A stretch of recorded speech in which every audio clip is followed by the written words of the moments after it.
you got to realize that whatever you're doing, you're competing with somebody. What is it that gives you an advantage over your competition?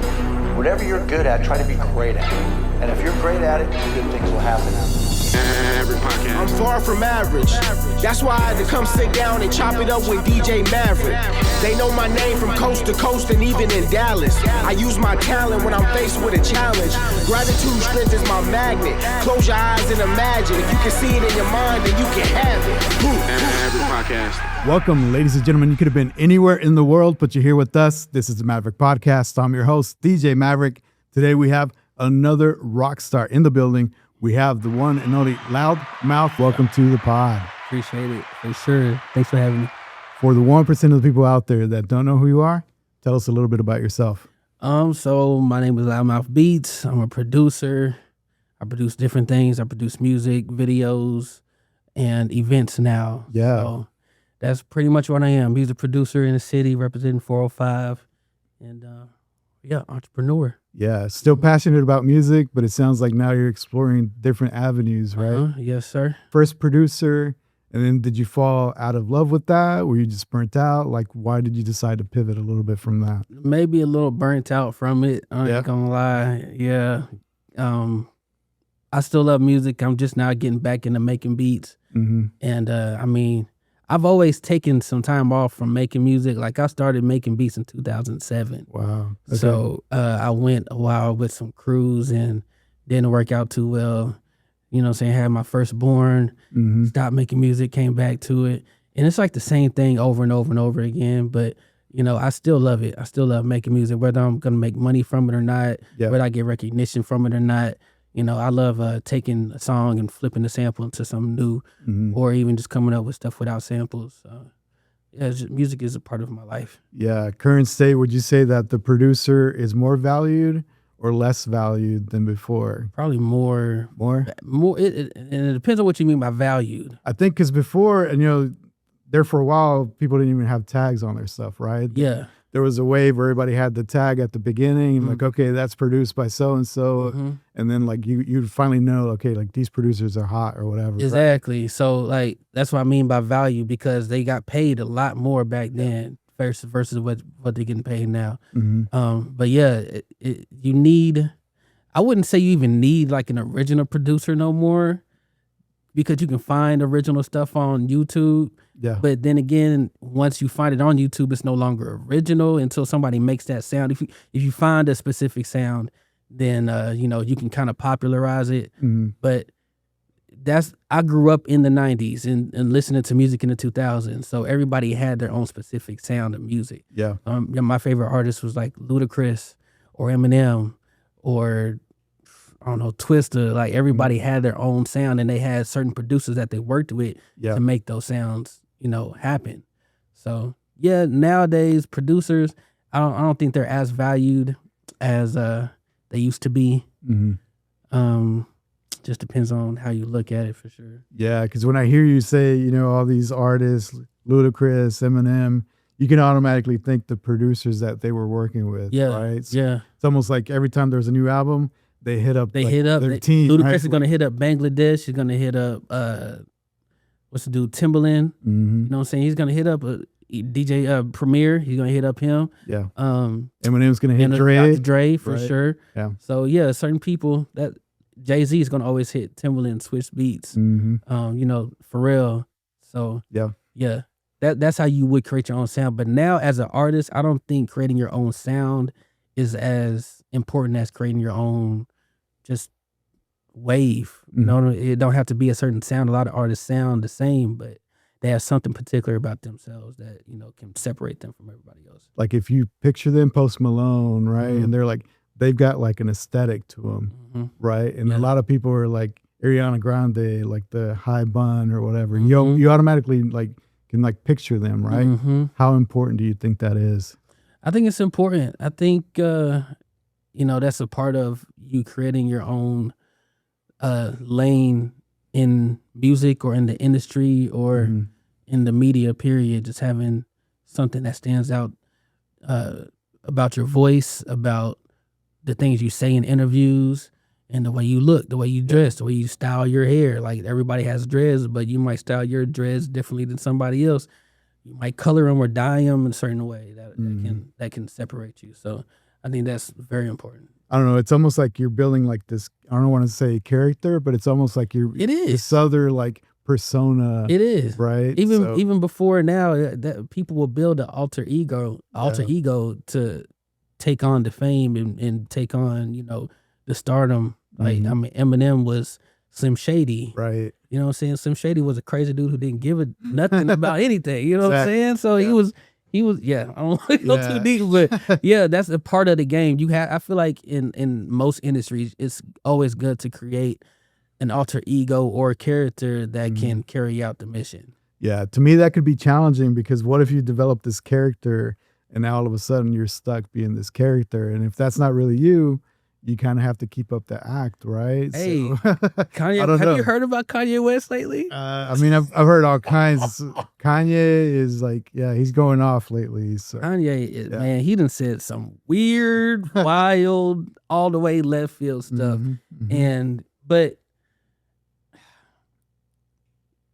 he's been dealing with demons, for years. Apparently, since he was like 9 years old, right? It's crazy. So. He has to create a certain image that got him to the point to where he was, at least in the early 2000s. Because, people say they missed the old Kanye. That Kanye don't exist no more. That was a character that he created. And, it seemed like every album he's creating a different type of character. So that's what I always wonder with him. Like, is what he's saying, what he's posting, is it true? Or is it just like another album rollout? That's what I always wonder, do right? people really care at this point? True. You know what I mean? That's as true. far as building that character and living up to it, as long as you can always pull from it, people don't really care if it's true or not. Yeah. I mean, it's gonna give people something to talk about. The way that Kanye does it, like he's pulling from so much. Yeah. He's crazy. I can't understand.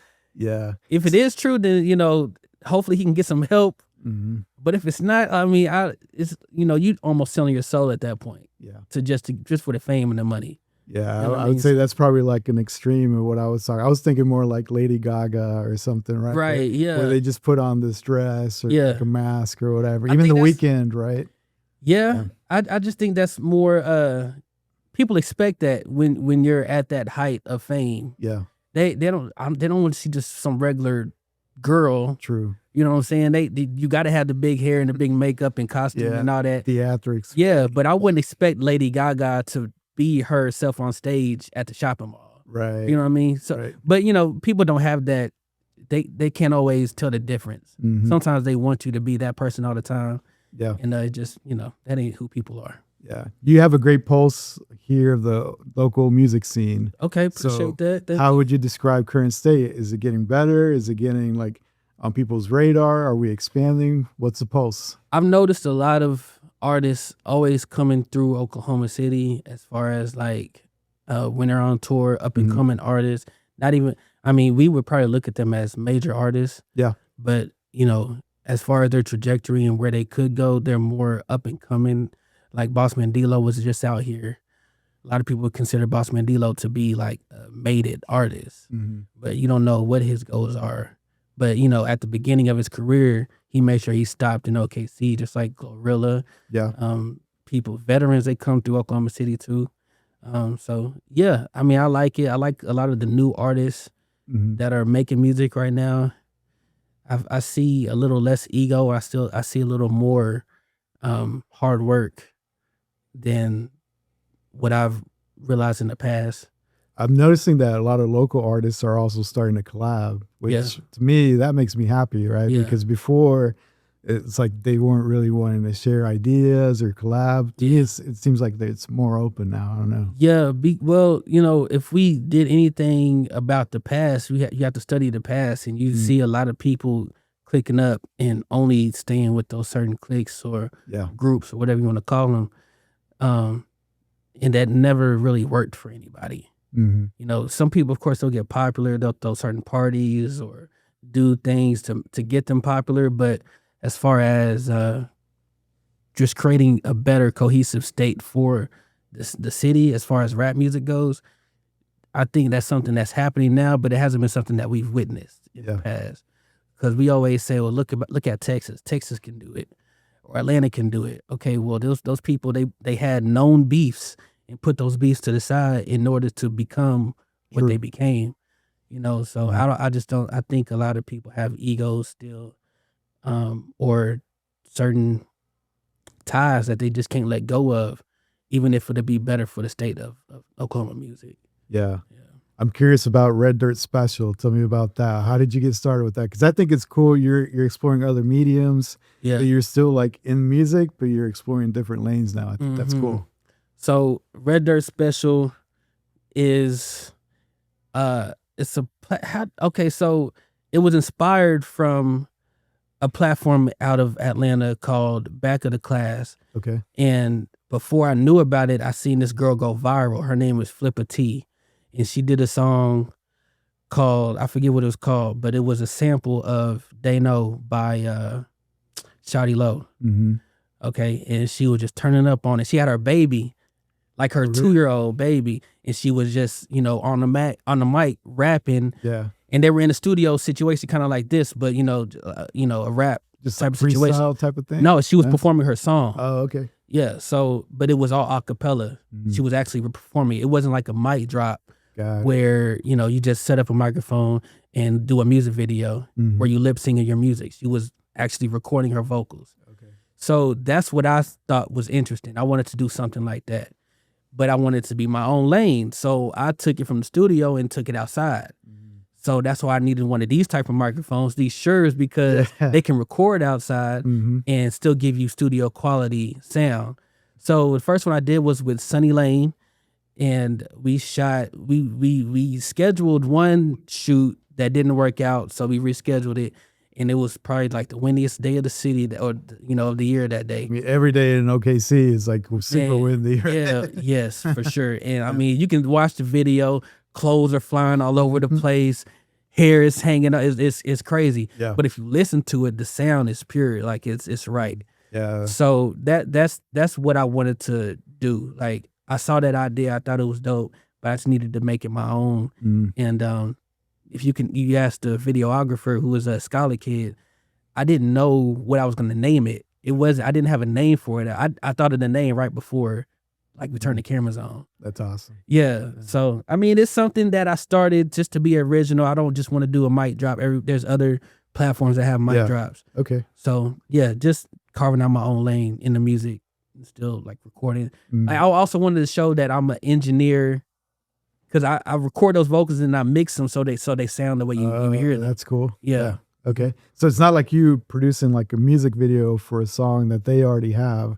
No. It's like you're creating something new, but you're just out there like shooting. It's right? it's a different way for them to promote their own music. Okay. And also since it is live, as far as the vocals, you're showing other venues that, hey, I can perform live. This is my music. This is what it sounds like when you book me to perform live. Yeah. You know what I mean? So to me, that sounds challenging because there's a lot of variables. Everybody can't do it. Right? Everybody can't do it. Yeah. You got a lot of variables, not only with like the artist, but also the equipment. And then do they come up with the beat, or you already have the beat? This is their song. Walk me through the logistics. This is their song. So they bring. I tell them, bring me the instrumental. That's it. I don't need the track. Just give me the instrumental. Okay. I bring my laptop, my M audio box, and my microphone, and my headphones, so I can catch a level on it. Yeah. But besides that, that's it. We just how are they listening to the beat? It's just like we are shooting a music video. Okay. So like a Bluetooth speaker, so I can sync everything to that. Got it. But yeah, that's all we need. I just need my microphone, my laptop, and somebody to shoot the video. And the reason why I had somebody shoot videos for the first part of them was because I wanted to be a part. I wanted to be in the video too. I see. And that was something else. It was more about like, I wanted it to be where I was like kind of displaying my beats for an artist to come and freestyle on it. Okay. But it's just too complicated. I sometimes you need to dilate things down a little bit for it to be more accessible for the artist. Yeah. Everybody don't want to rap on my stuff. If I'm thinking about the gear and the logistics, what were you thinking? You're like, okay, I got to buy all this gear, or you're like, I'm going to keep it minimal. I'm an engineer, so I already had all the gear. Okay. The only gear that I didn't have, which is why we had to shoot it for the second time, was I didn't have a way to keep my laptop charged up. I see. And it was so hot outside, my laptop pretty much shut down. Overheated? It overheated, yeah. Oh man. So we had to figure it out for another day. Now I have to do them close to my car so I can plug up my laptop while I'm shooting, because it's an older laptop. You know what I mean? So they die quick. Yeah. I bought it used, but anyway, yeah. I mean, I have my MacBook. I have my M audio box. I have the Shure. What is it called? The SM7B. Yeah. Okay, so the SM7B microphone, so I could shoot outside. I bought it just for the Red Dirt specials. Yeah. And that's pretty much it. A Bluetooth speaker so they can hear the music. And we just, it takes a couple shots. All I need is one live take for the audio for the final video. After that, we kind of do like music video stuff where I might follow you. Okay. Because now I'm shooting the videos now. Yeah, you were telling me about that, right? Yeah. So it's like now like on your phone too, which is even crazier to me because you're like, I just need my phone and a gimbal and I'm good, right? That's it. That's all I need now. So the iPhones, they do crazy work with the cameras. So that's all I need now. Like I set the mic up. I set the phone up on a, what you call it, just like a tripod. And we get one take, like Mo Gotti did the last one, and I did it all on my phone. He did one good take all the way through. Yeah. Where he did the verse, the hook, and everything. And then after that, I take it off of the tripod. I get close, I back up, I do all different types of things just so it looks like a music video and a mic drop at the same time. It's like a music video live performance mic drop. That's a lot of pressure on you though, right? You have to execute once they go deliver, they lay down the vocals, whatever. What if you get back and you're like editing, you're like, okay, I don't know if I can save this audio. It's windy, or maybe the iPhone, the color grade or something. I don't know.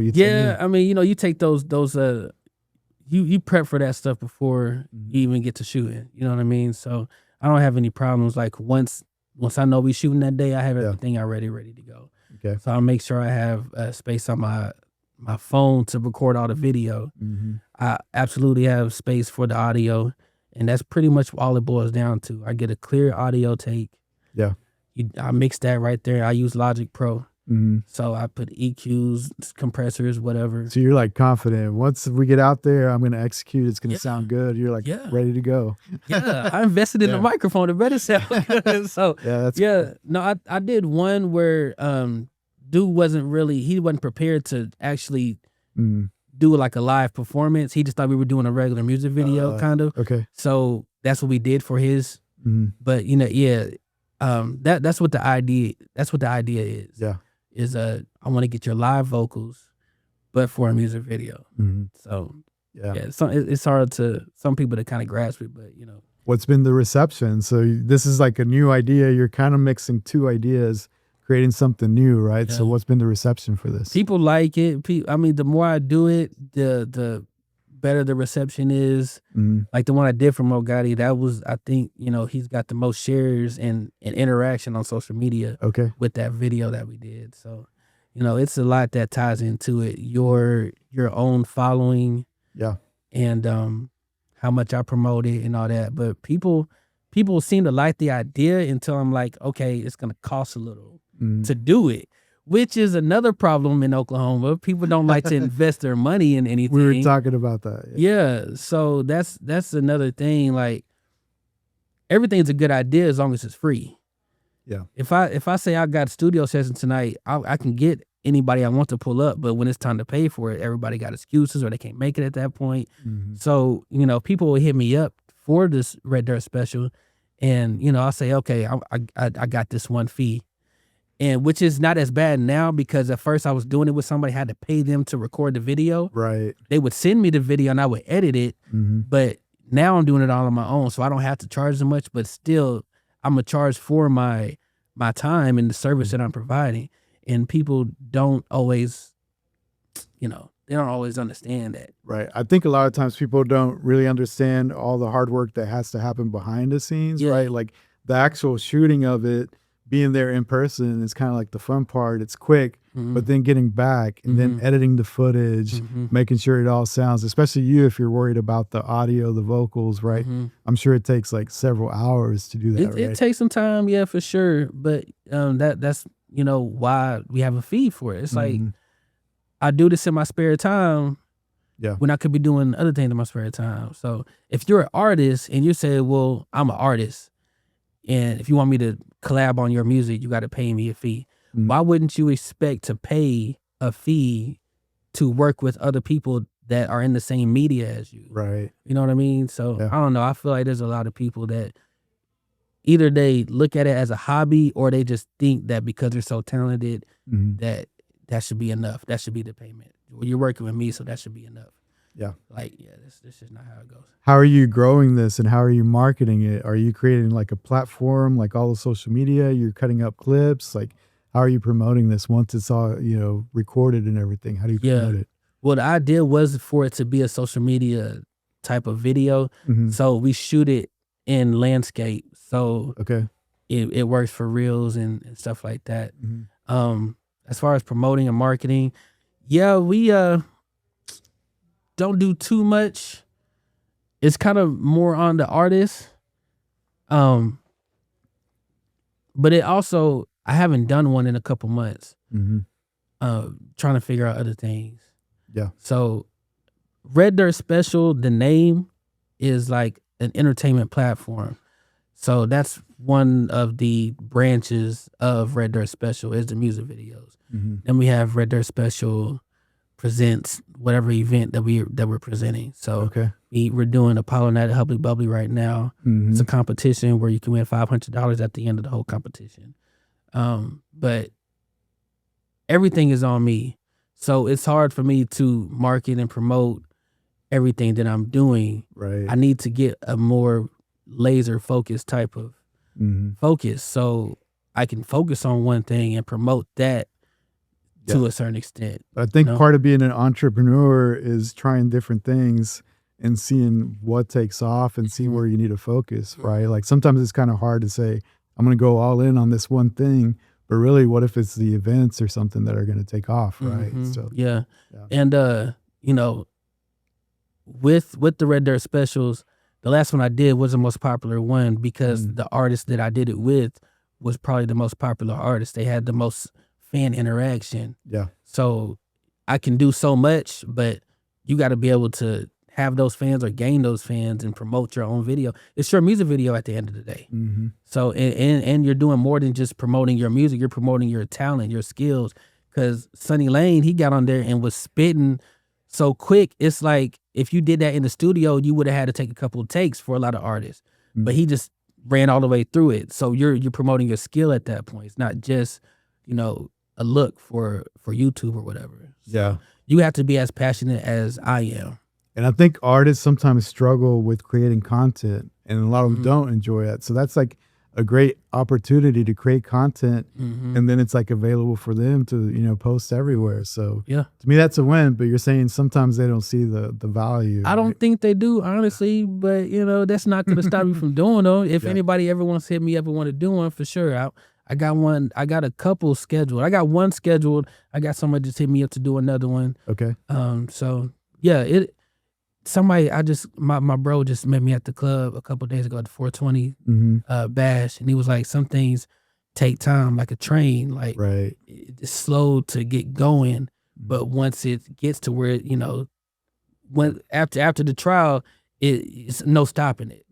So that's where we at right now. And you're open to all genres too? Like if it's like a band or something, or is it just hip hop based? It would be harder to do that. I would need a lot more equipment to record the guitar and drums, cymbals, and all that. Yeah. So right now, it's just for your vocals. Okay. If you have a track and you just want to, like, if you're a rock star and you got like a guitar track and you just want to rock out on the microphone, then we could do that. Okay.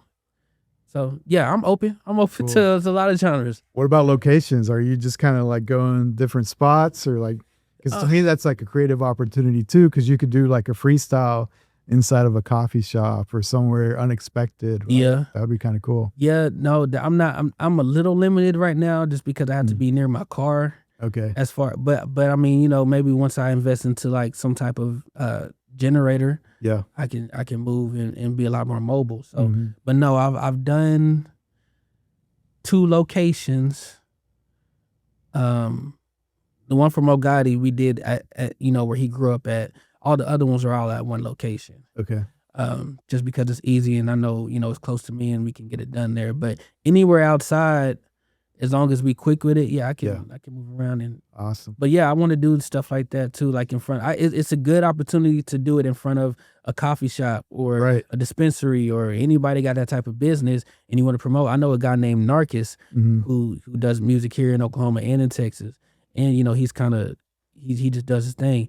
But I want to do one in front of his spot. He has a dispensary. Okay. So he's an artist. He could be promoting his music and True. his dispensary at the same time if we set up shop outside his business. Yeah, for sure. Tell me about the events, because we were talking before the camera started about the events, and some of the posts I was like, man, are you getting a lot of like, you know, people that aren't happy or what's going on, right? Because some of the posts, like sometimes there's like some challenges, right? So Yeah. tell me how's that going and where did that idea, you know, spur from? Apollo night at Bubbly, it just kind of landed in my lap. Really? So it's Okay. just crazy because so I went to a show that Queen Caution puts on at Bubbly. It's like a real rap type of competition where they do a song and then they freestyle and then they just throw subjects at them and somebody wins at the end of it. So I'm like, they had so many people show up. I'm like, somebody need to see this. Like, I wish like for the people that weren't there, we can put this on YouTube and then they can watch it later, where you have good audio and video. Mm-hmm. And that sparked an idea of how do people put on shows where the audio sounds as good as you were live. Mm-hmm. Because I watch a lot of like TV. I grew up on TV or reality TV. So, you know, you just got to mic up properly. Yep. So that's kind of where the idea came from. So I hit up the people at Bubbly, like I got an idea where I want to record audio and video for an event. I just didn't have an event. And I kind of just brainstormed over something that was going to be a little bit more original. Yep. And that's how I came up with Apollo Night, just, you know, doing my research. And I also wanted something where people were going to be able to judge and get some honest feedback. Something different than the normal showcase where you get on stage in front of a lot of artists and then you just hop off a stage and another artist gets on stage, artist performing for artists. So it's very supportive in those situations. I wanted to do something that was a little bit more critical. Yeah. Sounds a little dangerous to me, but go on. Yeah. So, you know, if you're with your crew and everybody's like just a yes person and they're like, man, you sound amazing, you're killing it, one of your best tracks, but then you get in front of strangers, you may not get that same type of feedback. Exactly. Right? And we've seen it happen. Like, you know, people. So what I tell people at the door, Apollo Night is where you see an artist you like on stage, you cheer them on. If you don't like what you see on stage, you boo them off the stage. And that's exactly what happens. Yeah. We've had people get booed off the stage. We've had people like leave the venue after they get booed off stage. But that's doesn't not, get crazy, like it's people's feelings are hurt type of thing, or people's feelings get hurt. Yeah, but I mean, who wouldn't? You know what I'm saying? It's like Erykah Badu said, I'm an artist and I'm sensitive about my ish. So of course people are gonna be upset about it, but that's why we have judges. We have people that are doing what you're trying to accomplish as an artist, and we're giving you criticism right there. We're letting you know what we like about it, what we don't like about it. And some artists take it to heart. There's some artists who got booed off and then came back and did a great job the next time we did one. Okay, that's cool. So it's all your mentality. It's all your attitude, how you see it. So some people, I feel like, you know, one reason why I feel like people don't invest in their self is because they don't really believe in themselves. Yeah. So this is a place where we can see if you really believe in yourself. Yeah. And you've got judges, right? So you've got people that are qualified and they're giving great feedback. Yeah. Tell me how did you pick these judges? You know, what kind of feedback do they provide? Yeah. So we have Allura Berg. Shout out to Allura Berg. She's a PR, works for labels and gets people. I know she's had something to do with Too Fat getting to where he is. works with CM McCoy, who is a platinum producer out of Oklahoma. Okay. So yeah, she's been a part of it. I see her almost everywhere I go. As far as like going to an event, she's always. That's how I met her, going to an event and figuring out who she is. After that, we have Willis Ryder, Cool. who's a poet in the city. He's a dope artist in the city. He's got a deal. He's done things a lot of artists are trying to do. So Has gone to the Apollo Theater. has gone too. to the Apollo. So he actually hosted the first Apollo night that we did because he saw me in the club and was like, "Yo, I see what you doing Apollo night. I'm trying to get down on that." Yeah. And I had another host, but I figured he would be a better host because of his experience. Sure. But yeah, he's a part of it too. And then we have Tara T out of 103.5, Okay. who's the host of the whole thing. And like this last one that we did, it was a top 3 artists. She had them like freestyle at the end of the night, it was hard to make a decision. I see. So we needed a way to kind of narrow it down a little bit more. So yeah, she's dope, and she just come off the top of the head with some things, but you put Tara T on the flyer, and then it's all good. It's going to be a good event. That's amazing. You know what I mean? Yeah. So do they come prepared with like songs from their side, or do you guys say like, for this night we're going to do this type of theme, this is what we're going to challenge you with? Like, how do they pick, what they're going to perform? They send me the music, and I'll tell them just send me one song. I tell them it's a preferred performance track, but it's not mandatory because they are going to pick on you on that. If you get on stage, the judges are not going to like if you're performing over your vocals. That's a thing. It's a debatable subject. Yeah. A Every lot of people artist, do it though. Like a lot even of- at concerts, people do it, right? Right, exactly. So I think it's kind of like an older mentality to say you can't rap over your lyrics. A lot of these songs that are coming out aren't just like raw rap songs. Right. They're more of a vibe anyway. So as long as you're on stage and you vibing with the crowd, I don't know if it really matters. But the judges are a little picky. Okay. And they are giving away $500. Yeah. Yeah. But yeah, I just tell them to bring one track. Now I'm telling them to bring 2 tracks just in case we can't make a decision at the end of the night so you can perform another song. But yeah, they just bring their own music and Yeah. up to 10 artists each night. And we'll see who. And is ends up there at the a top. season, or you're just doing like every night is contained to that night and those are the people that are challengers, or is it like a season-long thing where it's multiple nights they're competing? Well, the first one we did was so big that there was like, you need to come back. We need to do this again. Okay. It was actually the biggest night I think that they had as far as like entertainment goes. Yeah. It was the biggest night that they had last year. So the second one, it was just us bringing it back. But I noticed less people were signing up because people are getting booed off stage. So, the first 4 we did, it was like it kind of dwindled down. Now I'm doing a season. I'm doing a 6-month season of a competition where if you sign up and get in one of the qualifying rounds, you can actually win $500 at the end of the competition. Okay. So yeah, the first one we did was February. It's gonna go through July, whatever, or March to August, I think. Yeah, March to August. So we've done 2 shows in this season. There's still time to sign up. You just send, there's a number on the flyer you can hit up, and right now it's a competition. Yeah. That's not what it started out to be. It was just an idea that turned into what it is now. Yeah. It kind of seems like you're exploring different avenues. Are you enjoying this more than the producing? Because to me, we're talking here and you sound pretty passionate about this stuff. I mean,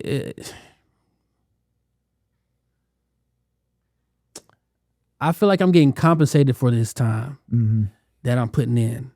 As far as producing beats, I don't feel like I get compensated for that the way I might deserve to or want to. But at the end of the day, I never started making beats to make money. That was never the whole goal. It was something that I was good at. I wasn't good at a lot of things. So, but yeah, I do like it. There's other events that I want to do. I have, more entrepreneurial ideas that involve event spaces.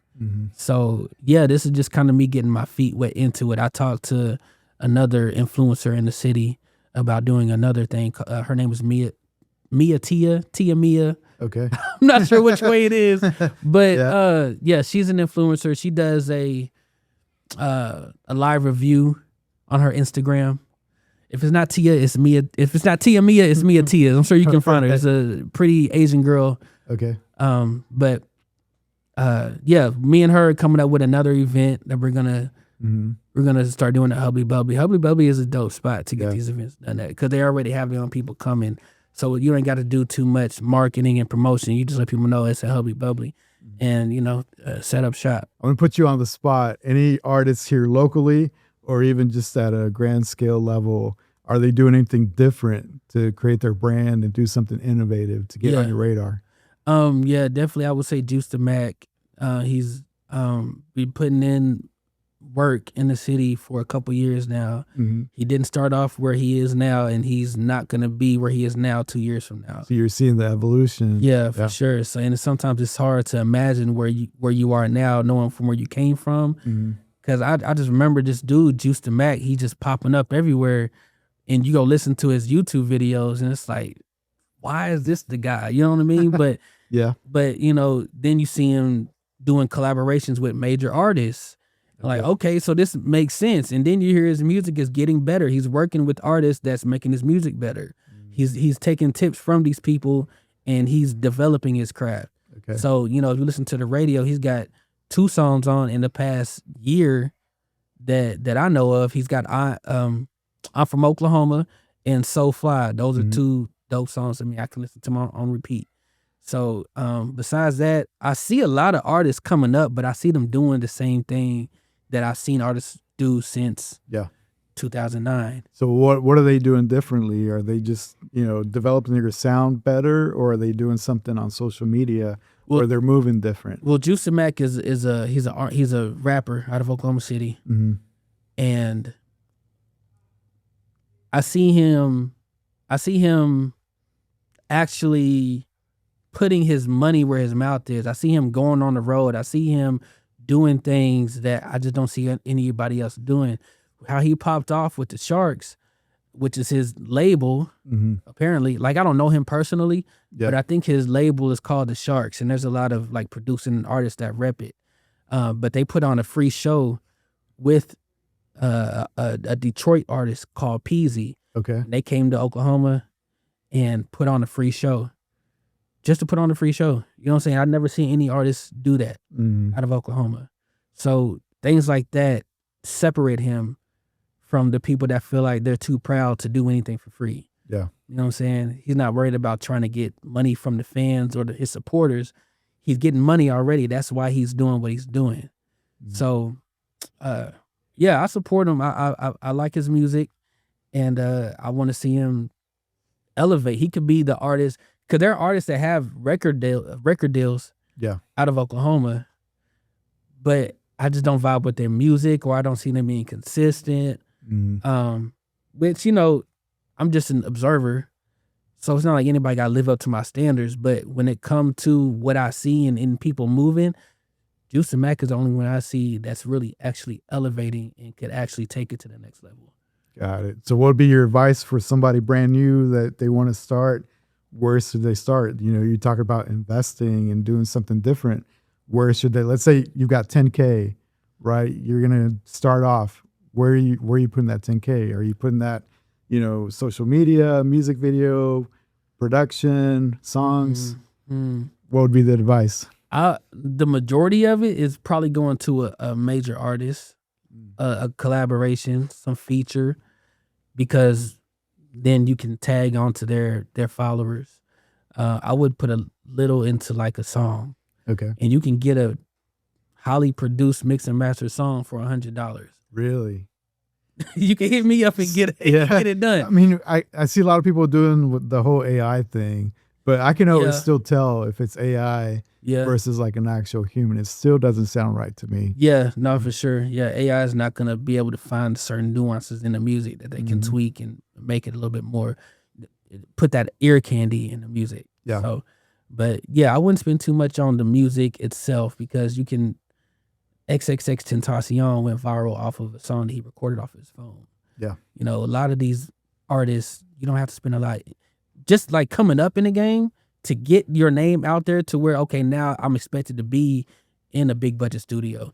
Just make the music, put it out there, if you're good enough, get it to an artist that has that reach and might be willing to get in a music video with you, and go up from there. That's what I would say. No ads, no spending on social media or anything like that. Because a lot of people would be like, okay, let's buy some ads. Let's, try to do this try to get in the algorithm. When's the last time you followed the artist off of an ad?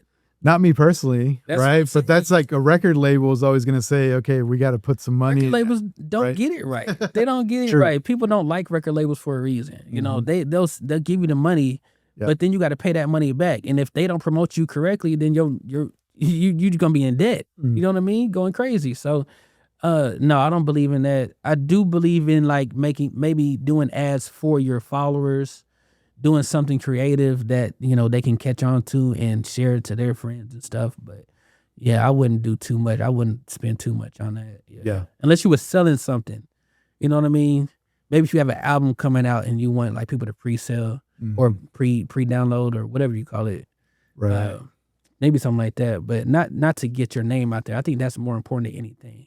Going viral in some way is more important. Yeah, because I think even the algorithm has changed to now, even if you have the followers, they don't necessarily get to see what you post. Right now, it's like almost every post is a standalone. Yeah. And if it goes viral, it gets presented to people's For You pages, and it's not really predicated on them following you or not. You know what I mean? Yeah. So to build that loyal fan base, it's kind of challenging. How would you go about that?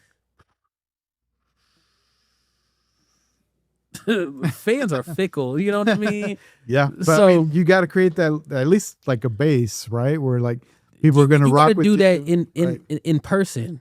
Yeah. If I wasn't going to spend the money on a major feature, I would do it on the road. Spend that money on gas money and hotels or whatever. Getting into different venues and getting in front of different people. Going to bars or dive bars or wherever you can get a performance off at, and then have some merchandise. Sell them a T-shirt, or even if you don't have merchandise to sell them, have a postcard or something with a QR code on it where they can follow you, and spread across the country doing that. Yeah. I think, because just finding out about somebody that you were just scrolling online and, who this artist? This is a dope song, but I'm not finna go to their Instagram and just follow them just because I like the song. Like, I don't know you like that. I got enough people already on my stuff. So I feel like that's the best way to, actually build a fan base. It's just the old school way. Yeah. Because I think even with what you're doing right now, where you're, developing these platforms and these events for people to follow, you still have to leverage social media to get people out there and get them to seats, right? Yeah, so. And I want to do ads. I haven't done any yet, but I would do ads for something like this. For Apollo Night, I would, definitely put some money in just spreading the word so I can get people to come in. Yeah. That way the artists have more people to perform in front of, and it's not just a strength off of them and the people that already follow them. Because I don't know, a lot of artists I know, the majority of their followers online are not going to come to their show. It's just, seems like people are going less and less to shows. I don't know why, but it seems like people are like going less to like concerts. I think it's less originality. It's not, I mean, if I can see you do what you're going to do on stage on my phone, then why should I go to your, because you're going to probably charge me $15, $20 at the door. Yeah. I'm going to have to pay for alcohol. I might have to pay for park if I go downtown. I guess I love music too much, because to me, that's a whole experience and I want to be part of that, right? Yeah. Because if you go see your favorite artist perform live, it's way different than watching them online or even listening to their album, stuff like that. Yeah. Right?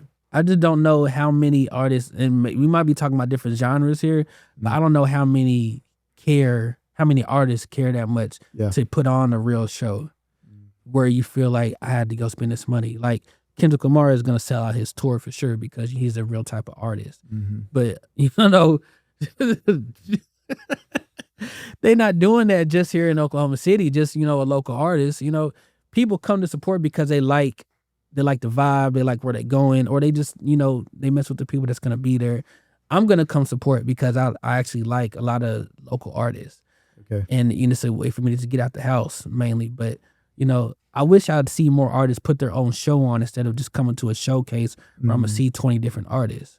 You know what I mean? I wish some artists would take a little bit more serious and coordinate a show of maybe 4 or 5 different artists that are all like-minded, and I know I'm gonna get a certain vibe when I go there. That's something I would invest in as a fan. I'll spend $25, $30, maybe more, depending on the effort that you put into it as an artist. So I think maybe that's another reason why it's kind of dwindling off. Could just say, I'm gonna be at this show, come check me out. Okay, why? I need a hook to get me in there somehow. So yeah, I was gonna ask you if you experimented with doing some live streams on the events, but to me, I don't know, that could be a deterrent too, right? If I can just catch it on Twitch, whatever. Yeah. Do I want to go in person? Yeah. I don't know. Do you experiment with that or not? Yeah, but I can't hear you booing on Twitch. True. You know what I'm saying? So this is a little bit more. You have to be there to experience it. And like I said, the first show, the idea was to record the audio and video for it so we can put it online. But that's hectic. I'm doing everything myself. I recorded the audio on my laptop. I had to hire somebody to come and record the video. And it just takes a lot. So if I had a team, I would actually have a video to put out after every show. But when it's all on you, you can only do what you can do. Yeah, for sure. I think, and even if you have a team, they have to believe in your vision, right? Because you might be passionate about this thing, but that doesn't mean that your camera guy is, right? So how do you develop that team? You got to hire a team because, the production team is not going to be, unless y'all came up together and y'all have one idea. But even then, people, that's how I started. I started with a group of people. We all had the same idea. We all wanted to come up off of the music, but, life works different for everybody. And some people just want the local fame. Some people, they want to get girls. Everybody don't have the same objective. So it's hard to do that. So that's why I just say hire your crew, because that's their motivation. You're getting paid for this show, so show up. You know what I mean? True. Yeah. Yeah. So I see you experimenting with different avenues in order to be able to create a sustainable business, right? Would you recommend that to artists now too, where they can start to explore different pipelines to get some money coming in to be able to afford touring or whatever it is that their goal is next, right? I would say that artists should be more focused on just making good music. You gotta be able to entertain in different ways. You gotta be able to, make money in other ways, because you're not gonna make a whole bunch of money off of streaming. Yeah. You gotta be able to put on a show, and that's what your bread and butter is. Grow up in the 90s, you hear about artists like Ludacris who popped the trunk, and selling CDs and merchandise out their car. So, they don't do that no more, but there's still ways that you can get in front of a group of people and sell them something. Going online, being a personality, a lot of rappers have unique personalities where they can create some type of situation like this, a podcast or some type of show where they can try to make some money off of that through YouTube or Facebook. Leverage their brand to do something completely different, right? Like whether that be a clothing line or like a store or whatever, and it's like their brand and people support it. Yeah. It could even be a drink. We were talking about Liquid Death earlier, right? Yeah. So it really depends on what your strengths are. And I think Wiz Khalifa is part owner in Liquid really? Death. Yeah. Okay. I just watched the interview off of Breakfast Club. He just dropped his Cushion OJ Part 2. Okay. Cushion OJ. You like it? Was a classic. The first one was a classic. Yeah. The second one is hard. I'm like, yo. And it's the first time I listened to Wiz Khalifa since then. Yeah. Since I don't know what year that was, 09, 010 or something like that, 2010. But yeah. Was it you or somebody I saw where they're like, hey, I'm rocking with the new Will Smith? Was that you or was that somebody else? Yeah. That was you? Yeah, that was me. I said that. I do like the new. Yeah. Now I don't know how much of it I like. Okay. But the videos that I've been seeing, I'm probably not gonna go listen to his album. Because a lot of people haven't rocked with it. Yeah. So I was like, I'm gonna ask him, tell me about this. What is it that you like about it? I just like he's got some bars in the videos that I've been seeing, and he's taking it serious. I've never heard him rap like this hardcore before. Okay. Like the rap that like from the soundtracks, here comes the minute, right? Or whatever. He's always got a hit song to go with his movies. But now the music is not attached to a movie. Yeah. We've seen him go through a lot of, real stuff in the past couple of years, and he's just getting it all out, and he's showing us a different side. So I can appreciate that. Okay. I thought that was you. I was like, I'm going to ask him about it. Because Will Smith is one of those guys where he's been successful, but probably so much that it's kind of like a downfall, right? A lot of people probably don't take him serious as a rapper because they just either see him as an actor or still like the Fresh Prince, right? And they just box him into that. And they're like, he's not a real rapper. Yeah. Right. That's why I like what he's doing now, because it's separating from the persona that he's given us. Okay. All we know of Will Smith is just him being a smiley guy and family man and being a big action star. Yeah. But older fans know him from being Fresh Prince or winning the first rap Grammy. So it's good to see him in this element. I've heard him do other stuff. Like he did a track with Jordan Lucas, put out a song called "I Am" or something with Will Smith, where Will Smith featured on the song too. So I mean, we've been seeing him stay in the music, because of the way things are, social media. That's just one of his avenues. We always see him everywhere, but I do like this new Will Smith. He's just a little bit more on edge. I feel like. I think we just love an underdog story, because even his kids, they're talented if you ask me, but sometimes they don't really get the credit. Because they're like, oh, it's that's Will Smith's kid or whatever. They had it easy, right? But I don't know. How do you feel about that?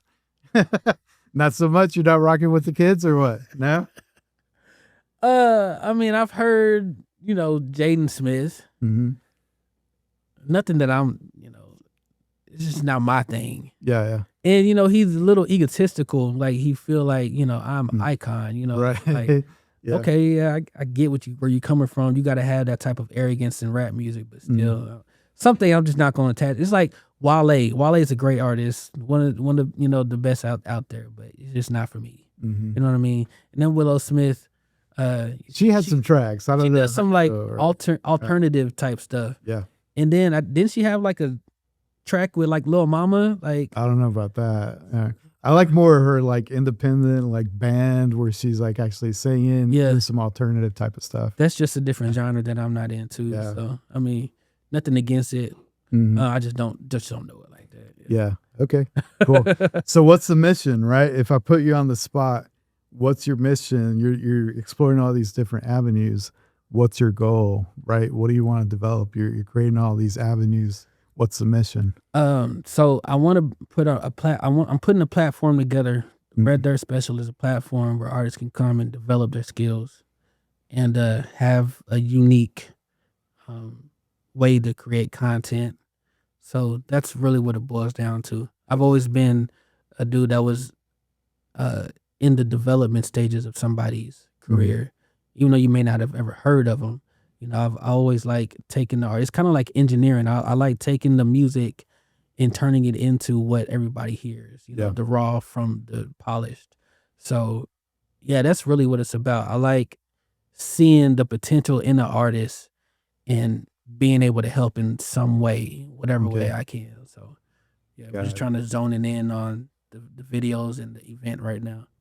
Still passionate about music though, right? Yeah, for sure. Okay. Yeah. Because when I saw you, like, I'm going to kind of step away from producing beats, I was like, I wonder if he's kind of lost that, that passion for music as a whole. Man, you said something to me and it kind of threw me off guard. You told me there's a lot of guitars in my music. And I was like, really? I didn't even realize that I was doing guitars. Yeah. Okay. I didn't realize that. So I kind of felt like I was doing the same thing over and over again.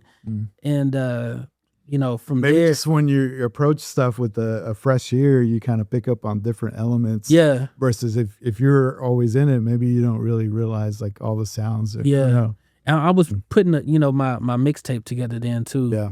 So I was kind of like around just one type of cohesive sound. But now, I still love the music. I still love making the music. It's just when I don't put so much pressure on it anymore. Okay. You know what I mean? I feel like I was doing a lot for artists that just didn't appreciate it. Yeah.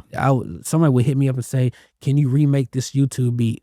Okay, sure. I'll remake the YouTube beat. But it's gonna be my style of the beat. Right, because that cuts out all the creative and all the fun out of it, if you ask me, right? Exactly. They're just like, hey, recreate this. It's like, where's the fun in that? My thing is just buy the beat. Yeah. Buy the that YouTube too. beat. That too. Just buy it. Like, why would you want me to remake it? And then you want me to remake it exactly how you hear it? Like, just buy the beat how it is. You know what I mean? So, yeah, that type of stuff, you kind of get burnt out. It turns more into a job than it is just a passion. And, yeah. Okay. Well, I want to thank you for your time. I always enjoy the conversation. Before we sign off, I want to give you the stage. Plug in all your stuff. Where can people find you? More importantly, how can they be part of this movement you got going on? That was crazy. I didn't. What has it been, like an hour? Yeah, it flies by, right? Wow. Always okay. does. Shoot, bro. Apollo Night at Hubbly Bubbly on Facebook or on Instagram. The whole 5 words, Apollo Night at Hubbly Bubbly. You can find it. You can sign up. There's shows every 3rd Thursday of the month. We're doing a new show, a new qualifying round, and the last show is going to be in 4 months. So every show you can get voted into the money round. Okay. So follow me there, and yeah, just stay tuned. Loudmouth. Make sure y'all peep the logo. Anytime you see this logo, you know it's gonna be some quality stuff. Involved. And be on the lookout for some more Red Dirt special stuff or what? Red Dirt specials, yeah, we got more coming. Deezy just hit me up. She's like a pop artist. Okay. She's the only really pop artist that I know out of Oklahoma. But she comes to like the rap showcases. Amazing. So yeah, she's dope. Cool. I met her for the first time at the 420 Bash. So yeah, just stay tuned. Red Dirt Special, because that's on Instagram too. Red Dirt Special on Instagram, or Apollo Night at Hubbly Bubbly. If you want to come out and support, if you want to boo some people, or if you want to cheer some people on, support, man, we can do it all. All right, perfect. There you have it, ladies and gentlemen, the one and only Loudmouth on the Maverick Podcast. In dreams, we trust. Yes, sir.